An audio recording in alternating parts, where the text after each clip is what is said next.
back to your favorite Ashish cooking channel, House of Delicious and Spices.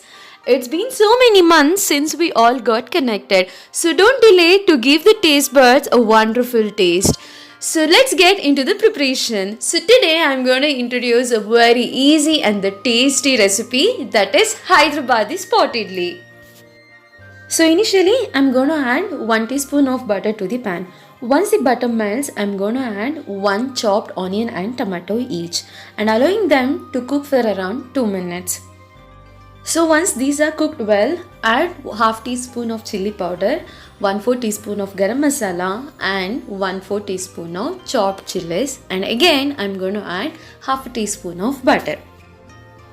Mix them well and cook them for around 30 seconds in low flame, and I'm going to separate them into 4 parts.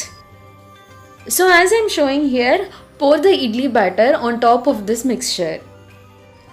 In a pan, fry sesame seeds, red chilies, curry leaves, chana dal and urad dal in 2 teaspoons of oil until it turns to golden brown. Once it cools completely, blend it in a mixture to get a perfect Milagai powder.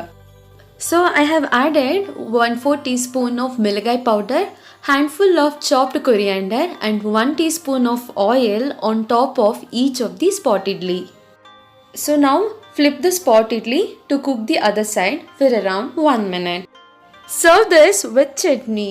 So the very easy and the simple Hyderabad special Hyderabadi spot idli in your kitchen is ready.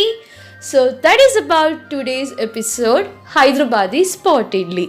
For more recipes in English, please do not forget to like, share and subscribe to your favorite Ashish cooking channel, House of Delicious and Spices.